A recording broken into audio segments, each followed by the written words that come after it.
Are you a normal amount of hungry, but you still want to eat a million of something? Try rice. Brought to you by 6 Feet Apart. 6 feet apart. Here we go again. Hey yo, sit back, relax. It's time for the podcast. Quarantine sponsorships, we ballin' like wildcats. PDV, Kool AF, freaks in the sheets, but you will never know because he gotta stay back 6 feet. 6 feet apart. 6 feet. 6 feet apart. 6 feet apart. 5, 4, 3. Hello and welcome everyone to the 6 Feet Apart podcast. I'm your host, Pete Vermicelli. And I'm Kool AF. This is the only show on earth where you get to watch the two of us have raw, unfiltered, uncut conversations about probably something. We have a real special show in store for you today. Yeah, no, we certainly do. It's going to be very interesting. But first, we just have a word from our sponsors. The 6 Feet Apart podcast is brought to you by Scratchmates. Does your back itch uncontrollably, but it's in an area that you just can't reach? Well, look no further than Scratchmates. Scratchmates is an app that lets you meet up with local scratchers for a relieving experience shared by both parties. No more will that nasty itch go unsatisfied. Download the Scratchmates app and enter the code 6 Feet Apart and receive 50% off on your first 3 scratches. Scratchmates. There's the spot. That sure sounds nice to me, Aiden. Yeah, no, that sounds great. That's great. So, Pete, how's it going? How are you? I'm doing well. Yeah, doing really well. I had bit of a morning. My morning started about 5 p.m. last night. Oh, right. Yeah, no, me too. This whole being self-isolating has really made me start waking up quite I'm nocturnal now. Yeah, it's tough because during the regular year, it's not like we're waking up any earlier or like much earlier. Like, it's not like unbelievable hours for us, but we have no reason to change. No, now. I've hit like a whole new level. Like I used to be, sometimes waking up 1 or 2 p.m. But you'd at least feel bad about it. Oh yeah, I feel terrible about it. Now I'm like literally like going to bed at 1 or 2 p.m. Yeah, and it's like, why wouldn't you? Yeah, no, exactly. No, like I haven't been to sleep today or like last night, you know what I mean? Well, when did you get up yesterday? I woke up at 6:45 p.m. My mom woke me up for dinner. And I was like, no, I'm going to keep sleeping. And then she was like, no, like you're waking up for dinner. But I'd only been asleep for 4 hours because I went to bed at 2:45 p.m. It's funny. At 5:45 I got up to make breakfast. Yeah. p.m. Yeah. And my dad said that, my mom made some sort of like new salsa she's trying. Ooh. And my dad's been talking about these tortillas that he's had in the freezer forever that he's just been dying to use. And he's like, oh, why don't you make something with that? I said, well, maybe after breakfast. Yeah. But oh man. It was then I realized it's 5:45 p.m. No, yeah. No, it's actually been crazy. The other day, we were talking about this earlier today even, but McGriddles from McDonald's. Oh my God, my favorite food there.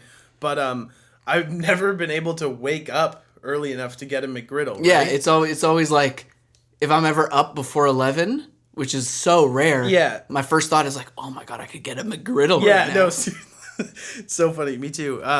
So I haven't had one in like months, but actually I got to have one the other night because I was on my way home actually from here at 5 a.m. So I pulled in the drive-thru like this is my midnight snack. I feel like there's 2 types of people. There's the type of people who wake up on time to get a McGriddle. Yeah. And then there's the people who go to bed on time to get a McGriddle. Yeah, exactly. And so now's the perfect time. When's the changeover's 4 a.m., right? 5. It's 5? 5, yeah. So like 4, I've been up till 4 frequently. Yeah. Normally. 5 being still out is definitely rare. But now, no, it's been great. So yeah, I got a McGriddle the other night. I also had one this morning because I didn't sleep all night. Things are weird, but anyway, it's fine because I'm getting McGriddles. So. Yeah, no. It all works out. What did you end up doing with your once you got up after your dinner? Oh, yesterday. Oh, after dinner. Honestly, I like. What did you spend your all nighter doing? I thought about for the longest time like calling somebody and like hanging out, and then I like just put it off because I was like, you can't do that. But then finally Not at like allowed. 11 o'clock at night. This is probably really nice to make my peanut butter. Ooh. Oh, nice. Oh no, that. But no, at like 11 o'clock, I called my buddy and I was just like, hey, like, honestly, even if I'll just like pull up my car on your street and I'll just like stand on the other side of the street and we can just like Wave at each talk. other. I just needed the human contact. So, so we stayed 6 feet apart, which is quite relevant because that's our podcast. That's the name of our podcast. Yeah. When did we come up with this podcast? Well, it's actually a wild story because 3 years ago is when we started the 6 feet apart podcast. It was just a concept at that point. But like, yeah, we just thought it was like a funny thing because we're sitting across a table 6 feet apart, right? And like, there's like a reasonable amount of distance you can be away from each other in like a podcast or interview type setting. Yeah. And 6 feet, I feel like just crosses that like threshold of a little too far. Yeah. No, like I feel like right now we're about 6 feet apart, right? And this feels like pretty appropriate. We could be closer. It feels like just a little bit too just far a little apart. bit too far that I'm like, hey, over there. Yeah. But no, that's the life we live in now, being 6 feet apart, and hey, it's not so bad. But yeah, I just went and hung out with like my buddy just from across the street, and then I like stayed up all night watching CP24. It's funny. They just repeat like the same 4 minutes of content constantly. Do they like repackage it or no? just... It's like it's terrible, but like it's weirdly really entertaining to like binge watch the same 4 minutes over and over again because there's not like a slate where it's like back to the beginning. You're just watching and all of a sudden you're like, I've seen this before. And then you're like realize that you've watched the same thing like 6 times and you're like, real okay. Groundhog Day situation. Yeah, no, exactly. Which I just watched yesterday. Really? Groundhog Day, yeah. Oh, how was it? I didn't like it. No? Why not? I'm going to say something kind of stupid. It felt derived, but only because I've watched every piece of content that ripped off Groundhog Day before I actually watched Groundhog Day. So by the time I got to Groundhog Day, I'm like, I've seen this before. Yeah. Oh my God. Wow. That's crazy. But no, it just made me realize how much I dislike Bill Murray. Really? But I'll back that up by saying I feel like the time that he was popular, he was probably a pretty good guy, like a pretty good actor. But I feel like his style of what he doesn't hold up. No. Today, like, because you watch a movie like Groundhog Day or like pretty much any other Bill Murray movie I've seen other than probably Ghostbusters, and it feels dated. Like it feels like watching a Smosh video now. No, I definitely like being like 13 and watching Smosh and going like, oh my God, these guys are like the fucking funniest. Yeah. And now you watch it now and it's like, yeah, it's like really cringy stuff. I feel like that about Bill Murray to an extent. Yeah, no, I feel like he had some good roles. I've never watched a Bill Murray movie and been like, wow, I really don't like this guy. But at the same time, I've never watched Bill Murray in a movie and been like, that was remarkable. Mm-hmm. You know what I mean? Yeah, well, it felt... It didn't feel believable to me. He felt like Bill Murray playing a role. I feel like he was almost like, I know this might sound weird to say, but he's like the Keanu Reeves of like... He definitely was like in a lot of things, but like typecast is like one very specific and thing. like also just like that guy who like outside of movies was just so well liked. So he just got put in everything. Yeah. You know what I mean? But also like... didn't really have like too much of a personality either. I don't understand the whole Keanu Reeves thing. I swear to God, he's just like cement. Like he's not like. Anyway, people are gonna get mad at me if I say that. So, but yeah, no, that's crazy. Yeah, Bill Murray. So that's what you did last night. That's what I did. I watched Bill Murray and then I revived a old computer to play Rocket League at home because my current computer is here at the studio, and I need to play Rocket League at home. I gotta take off this hat, man. This is like so annoying. Jesus. Okay. Yeah, no, gaming right now. Huge. I'm bored of every single video game I own. I've gone through all of them, and like I'm hearing this from like all my friends. Like they're all like, "Oh man, we're gonna be home. We're just gonna be like, it's like back in the day when we were like 12, just video games all day." Do you know what would have been great? What? If Fortnite was popular now. Oh my goodness! Can you yeah. imagine if like how popular Fortnite was in its peak and how much like we all loved Fortnite? Yeah, yeah. If that was like now, Oh, it would. I would be having the time of my fucking life right now. yeah. No, seriously. There's like so many games that like didn't peak when they should have, and there's like no big game right now. Well, unless you're playing Animal Crossing, but like I don't know. I don't have a Switch, and I don't have a Switch, and I can't fathom paying $80 for like a game. That Yeah. seems absurd to me. yeah, Animal Crossing is apparently pretty good. But also, like, I don't really play any new games. I play yeah, games you're like old that school like game kind of not even old school. I don't even really like retro gaming. I just like games that were like AAA titles 5 years ago. Yeah, it's been pretty weak recently. I'm waiting for 2 games. Which games? I forgot. Dying Light 2 Okay. and what's that one? Cyberpunk 2077. Yeah, Keanu Reeves. Yeah, but he was just like thrown in there Yeah, for yeah. like no reason. But yeah, and I don't think I've ever bought a game like at release before, and definitely not ever paid like $80 for a game. Yeah. But those 2 games, I think I'm gonna like. I've subscribed to the mailing list for Dying Light 2. Oh shit. So okay, like so I'm it's serious. yeah, it. I'm a big fan of games that you can tuck 24 hours into in a single stretch, Yeah. and then you come off it and you have to remember that you're like a human person after. Yeah. No. That's why I really liked Fallout and like RPG, like open world stuff like that, because I'm so susceptible to just getting sucked into yeah. the immersiveness of it. Yeah. No, I'm really looking forward to. I think it's in April. Coming out Final Fantasy VII, the remake. That's gonna be sweet. I never played the original growing up, but like. I know you've played some of the other Final Fantasies. Yeah, like though, Final right? Fantasy X. That was big. Hang on. Am I thinking of Final Fantasy? Is not the one with like Goofy? No. What's no, that? but that's Kingdom Hearts. But Kingdom Hearts was made by Square Enix, which is the same company that makes Final Fantasy. So there's like Final Fantasy characters in. Can you do me a Kingdom favor? Hearts. Can you Yeah. explain what is it called? Kingdom Hearts? Can you explain Kingdom Hearts to me? Because is that something that's explainable? Yeah. Okay. So Kingdom Hearts. Oh my God, I have so many friends that are gonna be so mad at me for like not being able.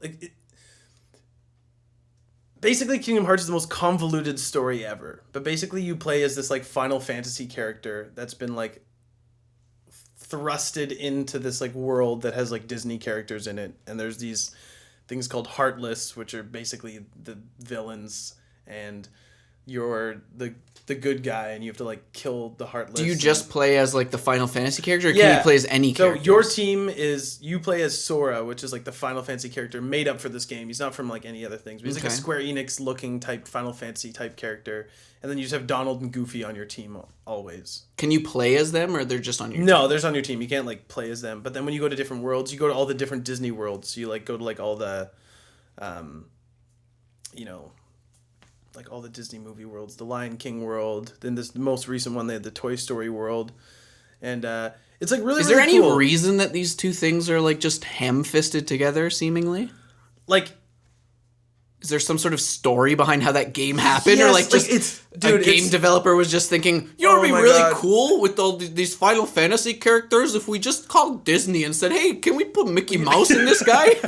Honestly, that's like pretty much what it is. But You know what the kids really like? I heard it's Goofy Yeah. from Mickey Mouse. Maybe we should have him on. No, it's definitely a weird game. And the thing that's crazy about Kingdom Hearts is they released the game and like with like essential story parts on like a bunch of different systems. So like the first 2 games are on PlayStation 2, and then they released a game on like the DS, on the PSP, on the PS Vita, and then Oh, on, but like the you have to 3DS. play each one of those to to get understand the full story. But then what they did is they put out like the remakes of the game where they like took the games from the 3DS but like remade them for the PlayStation 3, and then some of the games they just turned into like movies where you basically just watch like 4 hours of cutscenes where you have to like press A or Oh, press God. X like through the talking. It's ridiculous. But Kingdom Hearts 1 and 2, fantastic games. And then the third one came out recently and didn't really do it for me. But yeah, anyway, that's Kingdom Hearts. Final Fantasy is gonna be really cool though. And when's that supposed to come out? April 10th or something. Pretty soon actually. So yeah, man, honestly it'd be good to have like a new game to just like play during all this time that like we're just home. I hear you. Yeah, I just the Tomb Raiders are free now. Oh yeah, I haven't got a chance to like play them. And then also Drawful, which I think is like a mini game from Jackbox. Oh really? It's like a standalone version. Oh. But it's definitely made by the same guys. Okay. I don't know if Drawful is in Jackbox. I can't remember if it is, but there's like this standalone game, and it's basically just a Jackbox game. It's like Pictionary? I think so. I don't know, but that's free. I just got that. Nice. Yeah, Jackbox would be cool, but you need people to play with. Or you play like on stream or like with people with their phones like at home or something. Honestly, it's like so much effort though to like, yeah. No, I like... Man, my household decided that we were gonna try to do a puzzle together. My mom, every time I come up the stairs, my mom's like, "Are you want to play a board game?" The most mom thing to do during this time. Please, please, somebody please play board game. That's so like, funny. No, Yeah. No, moms are bored as fuck right now. But what's weird is that like, at least for me, I don't know how you feel, but I only really realized yesterday how like the real reason why everybody's like complaining about this quarantine thing and like this whole coronavirus thing and like talking about how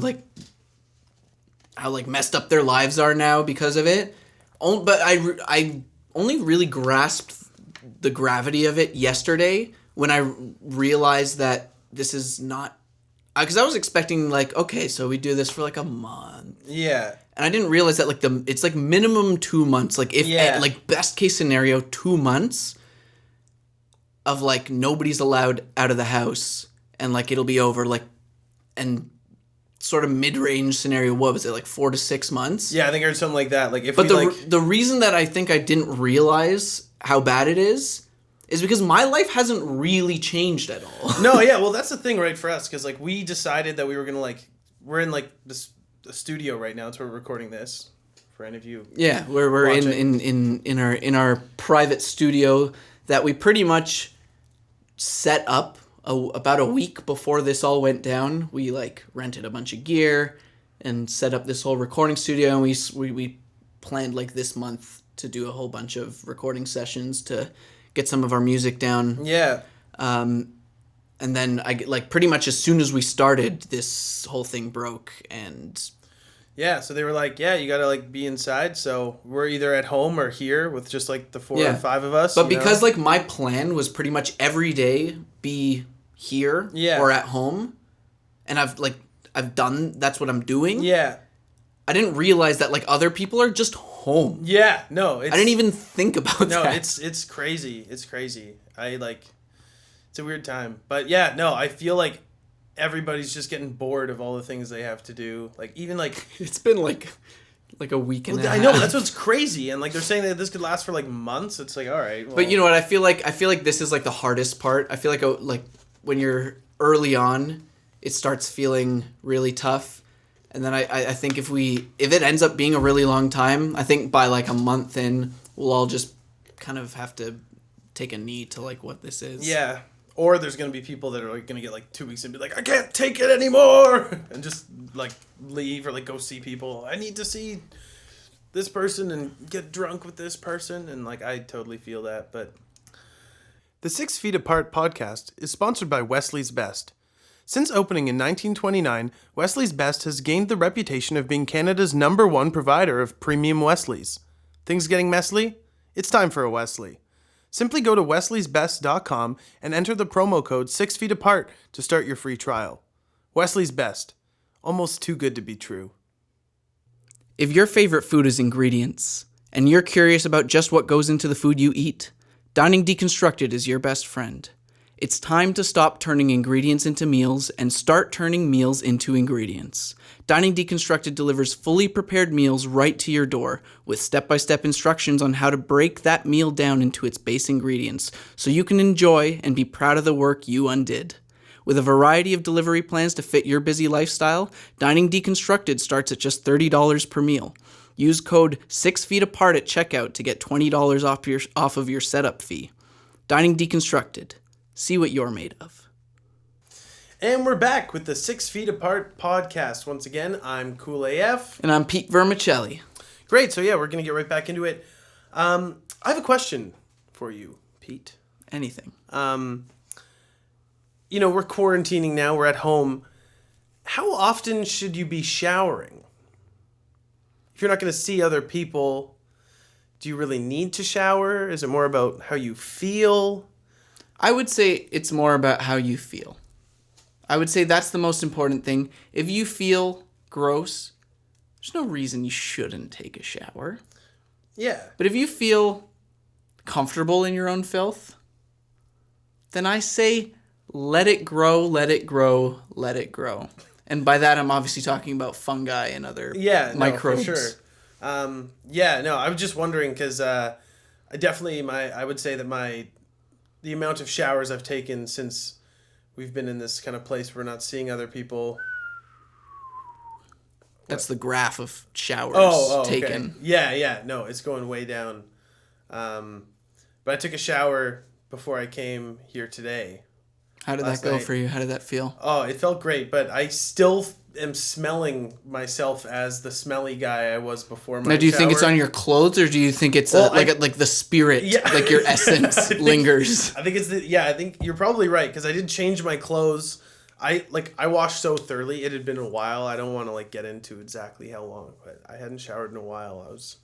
But anyway, I did, and I don't want you to feel alone here. I'll tell you right now, my shower schedule and my seeing my girlfriend schedule very closely aligns. Oh yeah, definitely. And I'll leave it with the fact that I haven't seen my girlfriend in a while. Yeah. No, but I think you also showered yesterday, right? I showered last night. Last night we both woke up in the evening. Yeah. So I showered at about 4 a.m. Yeah, me today. too. Yeah.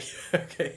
Yeah, so just like a late afternoon for me. Yeah, no, exactly. Okay, well, I was just curious. Just anyone out there, if you're feeling like, you're not showering very frequently, just know that you're not alone. There's groups we meet every Thursday online, even when there's no quarantine, just because of the smell. Yeah, but okay. So I was just listening to something today about how since there's less people traveling and driving to work, the pollution rates. Oh yeah, I bet going way down. And honestly, you're kind of doing your part also by not showering because we're saving water as well. Mm-hmm. It's crazy. And not putting so much detergents down the drain. Yeah. To our water supply. No, it's honestly it's very weird right now how I feel like everything that's happening, there's definitely some good to come from it. I don't feel like we need to talk about. We could start a movement, just grow a flower, save a shower or something. Oh shit! Don't take shower to save the flower. Something like that. Yeah, sure. I feel like that has multiple meanings. Yeah, no, it's save the environment. Don't shower. I feel like that there's already people I know that are like that a little bit. Environmentalist. They're ruining our country. Okay. But yeah, anyway, what else do we have to talk about? Oh, this was actually a really interesting thing that I've been asking a bunch of people, and I'm getting mixed results a little bit. Do you know where your passport is right now?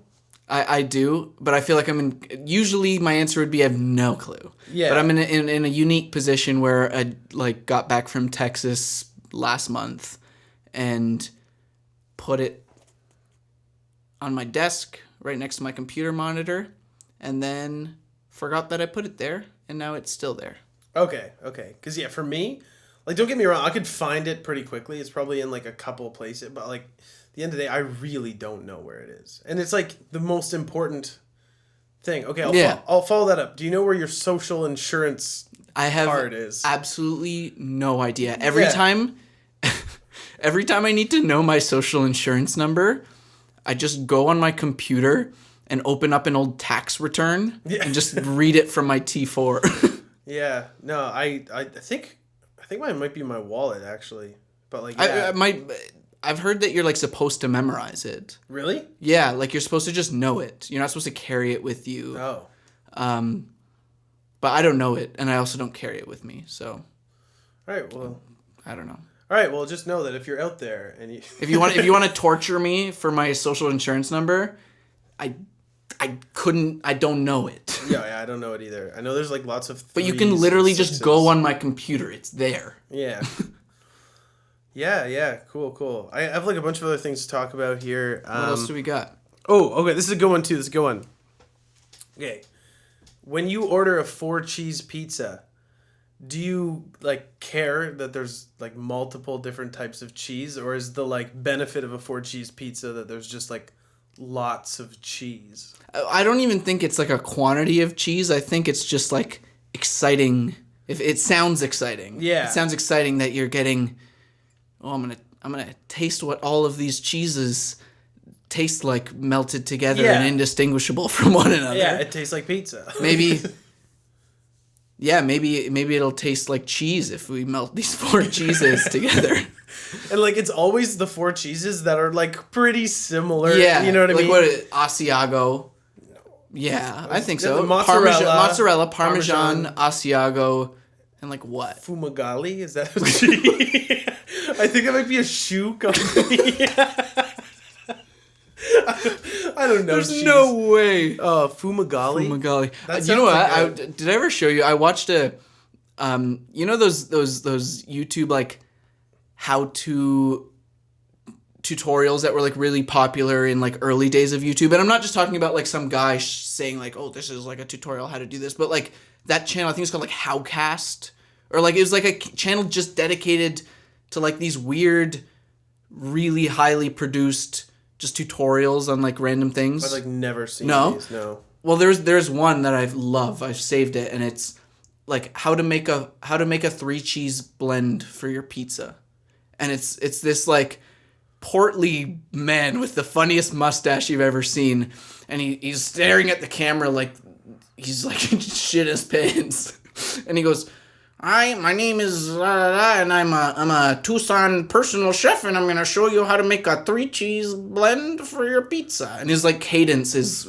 impeccable. It's so perfect, everything about it. And he goes, "So you're gonna start off with your mozzarella here, for freshly shredded mozzarella, and then you're gonna take some of this Parmesan, and then have a little bit of Asiago here, and we're gonna mix it all up, and then just get your hands in there, mix it around." And then he goes, almost as if like he doesn't believe that he's making this, like he's in disbelief at what's coming out of his mouth. He goes, "And that's how you make a 3-cheese blend for your pizza." The video ends, and it's not like it's not satire. It's like, yeah, he wasn't like super passionate about it. He was just like the video started as if he felt like this was really important information, and it felt like as if halfway through he realized like, this isn't helpful. Yeah, like who just cares? Taking 3 cheeses and mixing them. Oh man, some things don't need a tutorial, but no, yeah. Maybe I'm glad it was made. I'm glad that was made so I could see it. Okay, so I guess to conclude, and the original question, right? Like when I was like, and like not even pizza, but just like other things, like like a 4-cheese bagel, like artichoke dip. Yeah, you know what I mean. It's like. Oh, just put the same cheese. Melt that shit. I'm good. Doesn't matter what kind of fucking cheese is on there. Oh, all right. I feel like the only time I care about like a specific type of cheese is if I'm eating it either by itself or if there's like a very particular use case, like meltability or sharpness or whatever. Like if you're eating something that needs a little bit of zing, and you add like a sharp cheese, like a Parmesan or like a really salty kind of cheese like that. Or if you need something super melty and you go for like a mozzarella or like an American kind of cheese. That's the only time that I'm really bothered about like what kind of cheese is in there. Burgers have to have cheddar. Same with grilled cheese. For me, a burger is not a burger unless it's got a shitty slice of American deli cheese. Yeah, like Kraft Singles. Not Kraft Singles. No? Kraft Singles, very different thing, and that's where people get mixed up. I'm into this. Yeah. I'm into this. You got Kraft cheese Single opinions. Kraft Single is like a compressed slice of like emulsified goo. Yeah. It's Cheese Whiz that they squished Kinda into like a solidify slice. into a square. Oh, really? Whereas American cheese, like what you would get on a McDonald's burger Yeah. or on a Five Guys burger, it's like a deli cheese. It comes in like a full on brick and like you slice it, but it's a processed cheese. yeah. But it's not like it's not a Kraft Single, and it melts perfectly, and it's the best cheese for any burger as far as I'm concerned. Do you like thick burgers? Do you like restaurant burgers, or do you like thin patties? I think it really depends. I think sometimes I'm going for a meal and I just want to muck a big burger. But I feel like when I'm eating fast food, I prefer to have a bunch of little kind of patties, thin kind of stuff. Like McDonald's or eating A&W Buddy Burgers. Yeah. I feel like that has a certain kind of. I've always wanted White Castle. I've always so wanted bad, to try that but too. we don't have it here, and I've heard that's pretty bad. But I think it's one of those things that's I was having a conversation actually yesterday about this, Really? especially when I went, not specifically about White okay. Castle, but what it's like as a Canadian, and I feel like any place just going to the States, and maybe it's just me because I I'm super passionate about this weird topic. Yeah. But the most fascinating thing about going to the States for me, rather than visiting any other country, is food. And not going to nice restaurants and seeing what the best food is there. I want to see the crap food that's there. And the US is especially exciting to me because we've all grown up consuming American content and Yeah.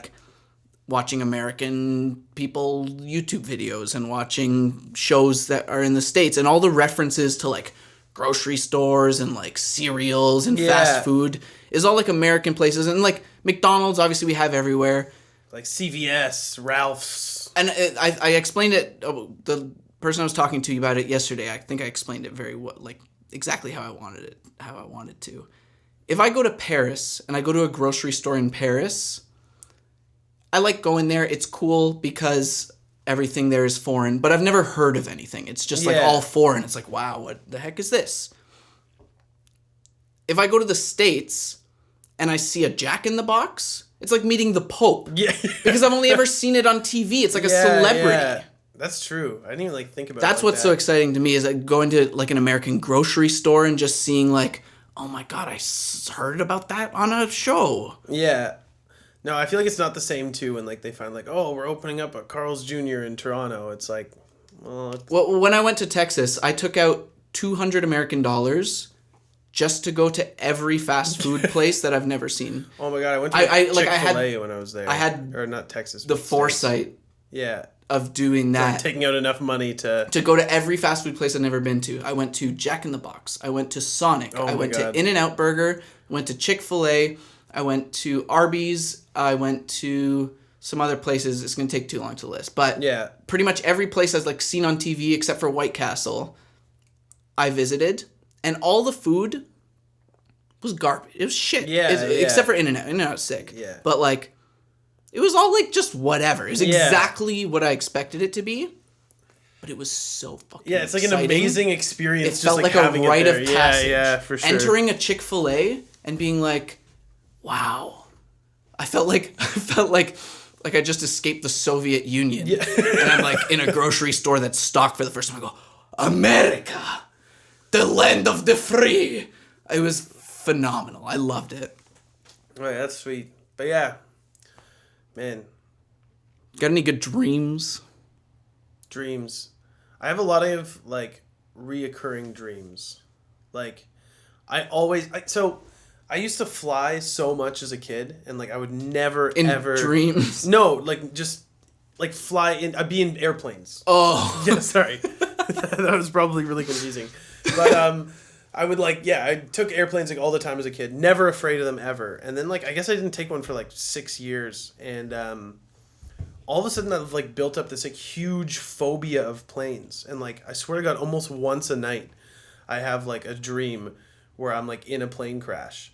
But every single time I survive. Like it's not like Are you like the only one who survives, or you just? no. Like I've had like weird dreams where But it just like, turns out all right. yeah, like it's so weird. It's like the fear, and like I'm like having it, and like I'm like in this plane, and it's like always seems to be like I had like weird dreams where like we're taking off, and then we have to like come back down, but we like land on like the freeway, and like just like, and we're like dodging cars, and then we like go back up, and we like just miss a building. You know what I mean? It's like exciting. It is kind of exciting, and then like Your dreams are like an amusement park. yeah, and then I had one where like we like crashed into like a forest in this kind of like smaller plane, and then it just kind of was like, oh. Do you ever remember like where you're going, or the hell you're doing in this plane? No, never. But like, okay, so I had one really, really strange dream where I was like sitting in a plane, but the way the plane was like worked was like the seats like went all the way up to like the front window of the plane. Like there was no pilot in the front of the plane. Self-driving plane. Yeah, I guess. Like so I was just sitting like Although there are some planes that have like a second layer that's like above the cockpit. Yeah? So there are like front. okay, so yeah, I literally had like the front seat in the plane, and it's just windows, and I was like I'm scared of this. And like same thing happened in that plane where like we were like, you know, like you just usually the dream's always just about like taking off and just like not being able to get quite enough air, and like just missing buildings as we like just are trying to climb and just can't climb quite enough. And then in that Are dream, you ever like do you ever have control of the plane? no, or? no, never. I'm You're just a always just like passenger. there for the ride. Yeah, this dream the other night was wild. I was like we were like going up, and then all of a sudden we started going into a spiral downwards, and then I popped, and I was on the ground, and I was now just watching the plane as it like crashed, and it like crashed so horribly, and then all of a sudden it's just like a single pilot plane. The like pilot like falls out, and he's like, "Oh, that was a doozy." And it's just like it's, like I don't know. I have like terrifying like dreams of like plane crashes where like everyone is okay at the end. Now, have you ever had like the same dream, like the exact same dream multiple nights? No, it's never exactly. No, but in general, it doesn't have to, like, not just for the plane one. The only dream that I like have, like, this is another reoccurring one. I think it's probably because I grind my teeth at night, but I always have a dream that I like wake up from my bed and like feel like my teeth are falling out, and I walk into my bathroom like just like it is in real life, and look in the mirror, and just my teeth just start falling out, and I like lose all my teeth. I guess I have like a pretty big fear of losing my teeth. And then I looked it up, and but is it ever like is it always like the exact same? Like, pretty much exactly the same, and it's like just that like horrible feeling of like, oh my God, like my teeth are falling out, like no one's gonna like me. Yeah, and like I'm sure you've seen, like, it's apparently a very common one. Yeah, like, yeah, the exactly. teeth thing. I don't know what it is. No, and like I looked it up, and apparently it's like you're scared of change. Mm-hmm.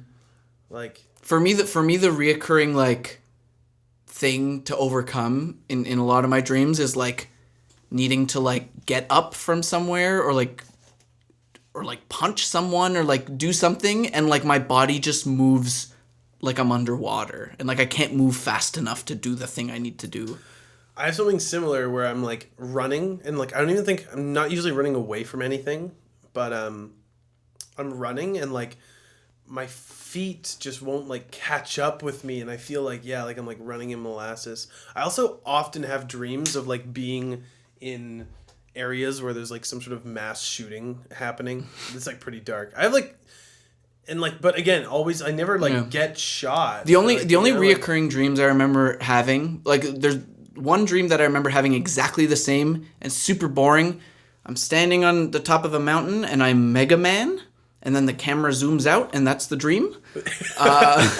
And that I had exactly 2 nights in a row when I was like young, and I never watched or played Mega Man. I feel like so that's always what happens. It's like always like the most obscure things. Yeah, that like you don't even realize you know. Yeah. But then like a really common theme lately, and like for the past few years, has been Scatterbush, the job that I quit like, what was it, like 3 years ago now?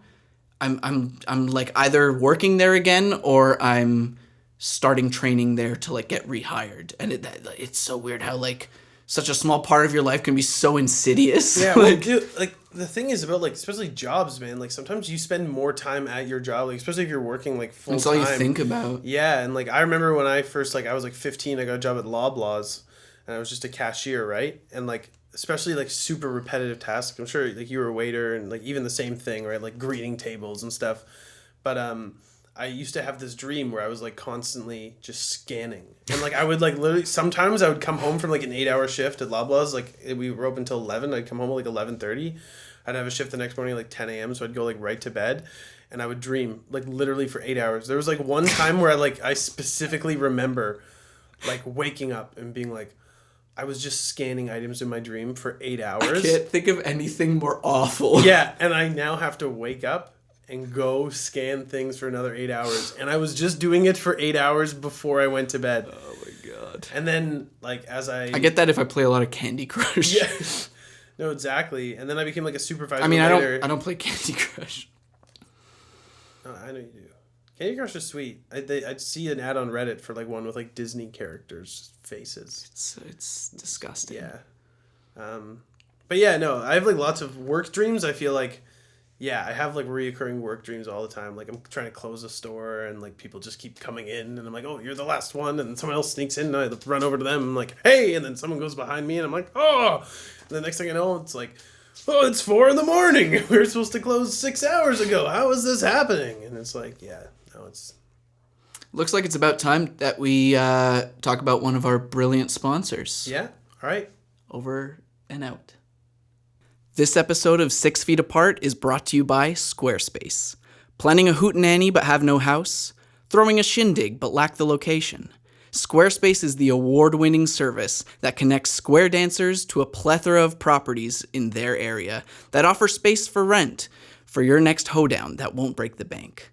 With over 6 properties already available to rent today and a user base that's growing every day, there's no reason not to say yes to Squarespace. Download the Squarespace app today for Linux and Windows Phone to get started and make sure that your next buck and dough is a success. Squarespace. Over 6 properties to choose. The 6 Feet Apart podcast is also sponsored by Big Ass TVs. Have you ever wanted a TV that's way too big for any space in any home?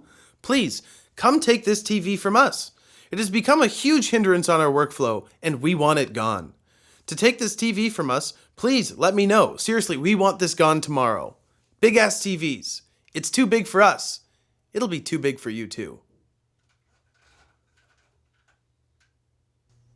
And we're back on the 6 Feet Apart podcast. Once again, I'm Cool AF. I'm Pete Vermicelli. And Pete, I have some questions for you. What's your questions? Where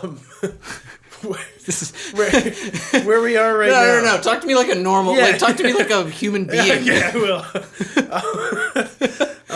No, I just want to like briefly like explain to the people like where we are right now, right? So we're in like the studio that we've been recording our music. We're in a band together, Glass Cactus. If you're watching this and you don't know our band, then how did you get here? Why are you, what? But if you are here and you've made it to this point in the podcast, I think it's a good time to tell you guys that we're in a band together. And right now we're recording in the studio.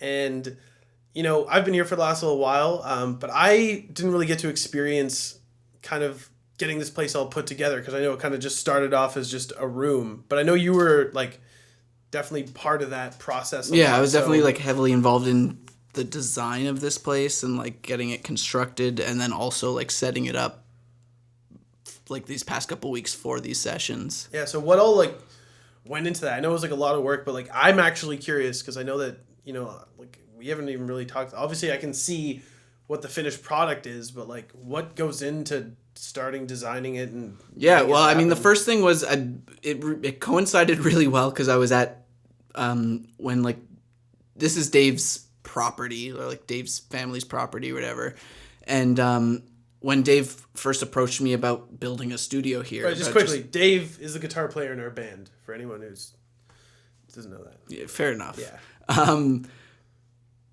It coincided when he approached me about wanting to build this studio. I was literally like 3/4 of the way through my studio design course at at Harris when I was in school taking like audio engineering school.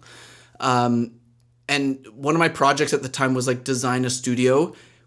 Funny enough, literally with the dimensions of like this industrial unit. Like he gave us like a diagram or like a blueprint of a building that was exactly almost like these dimensions, and I was supposed to design a studio inside of it. And while I was doing that, I ended up having being asked to figure out how to do this space, and just worked out really well. Yeah. So Like, I'm sure you could like also like ask your teacher. yeah, and that was class, good too. We actually had Martin Pilchner. We actually had him come in and do an assessment of the place before we started constructing, and just giving us some tips on like how to isolate things best as possible given the space. So that was cool. We had about probably like 8 months where contractors were in here just like building everything and just kind of coming back at us with questions about like what materials and stuff. And like I don't really know, but I gave my best guess. But then I also like asked my teachers and stuff. But construction was kind of boring. It was bare for a long time. It was constructed for a while, and then we didn't really have any reason to like start setting it up and like getting equipment in here, even though like the space was ready. So about a month ago, like we just decided that we had these songs that we wanted to put down, and we had this space, and so yeah, we just figured we'd rent a bunch of gear and set it up in here. So it was a bit challenging because there was like literally nothing in here, it's just rooms.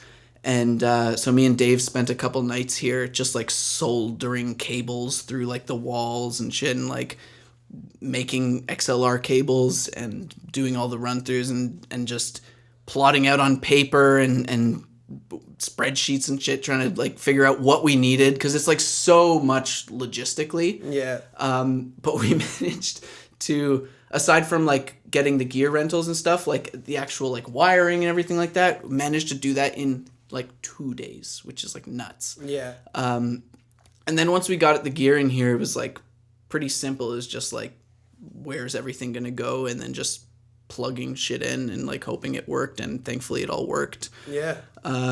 Nice. Yeah, I know I was part of making some of these like sound panels and stuff too. Yeah, we made all of these nice Beetlejuice Yeah.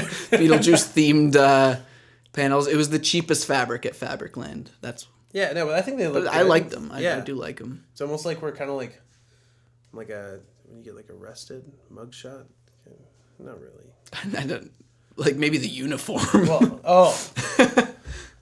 Yeah, I don't know. It doesn't I've been matter. up for a very long time. Fair enough. What like for you? I'm always on the other side of that glass. Like what's it like being recording here, having experience recording in like some other places? Yeah, I mean, like it's really cool. I think the vibe is so incredibly different that it's kind of like, obviously this is like Dave's space and like you helped design it, but like, you know, it also feels like a bit like it's my space too, because, you know, Dave's with our band and like this is where we come. And yeah, we've also been here every day since we set it up. Yeah, pretty I mean, much. it's a completely different vibe recording in a space like this. It's been great. I feel like sometimes it like ruins a bit of that urgency.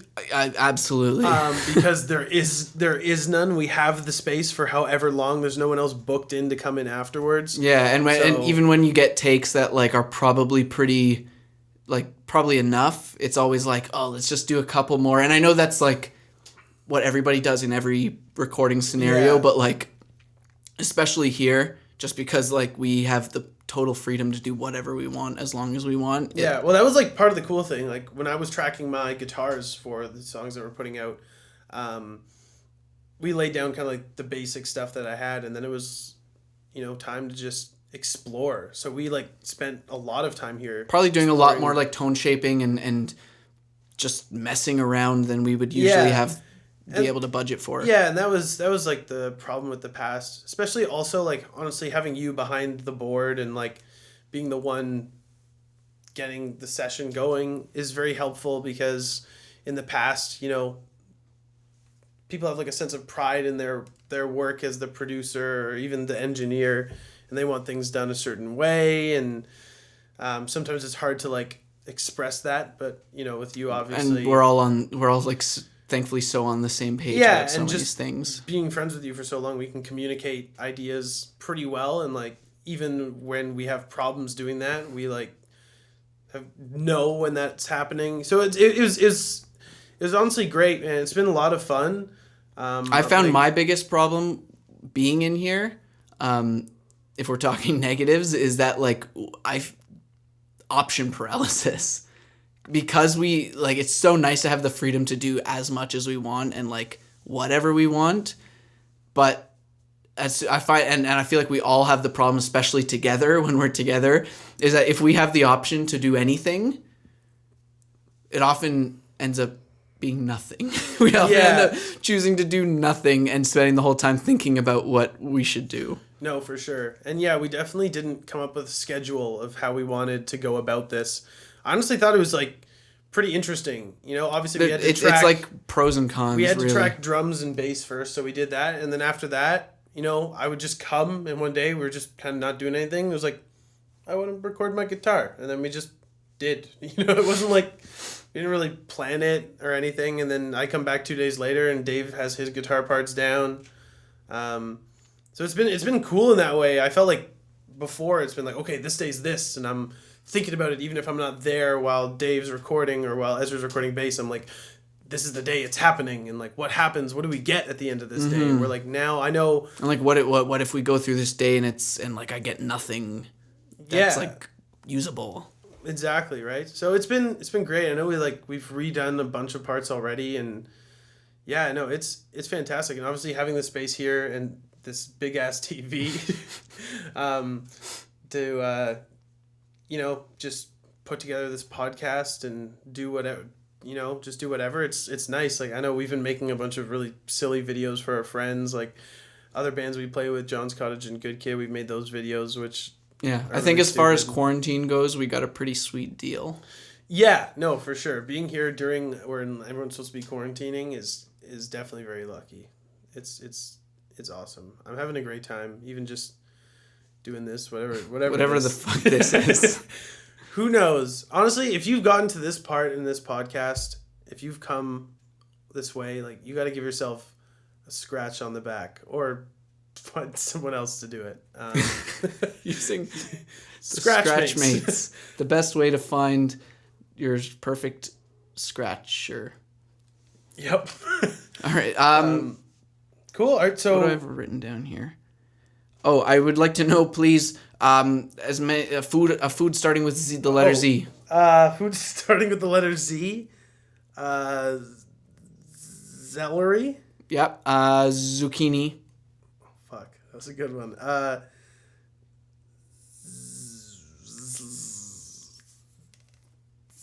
Tzatziki? Yeah. Tomato soup.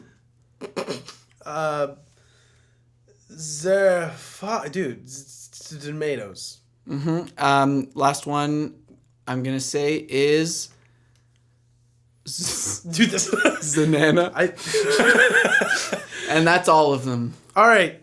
Thank you very much for tuning in to the 6 Feet Apart podcast, episode number right here. Yep.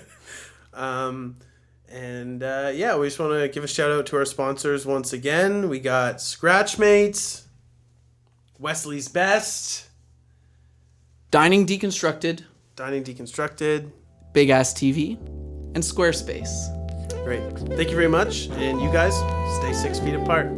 Tune in later. Here we go again. Hey yo, sit back, relax, it's time for the podcast. Quarantine sponsorships, we ballin' like Wildcats. PDV, Cool AF, freaks in the sheets, but you will never know because he gotta stay back 6 feet.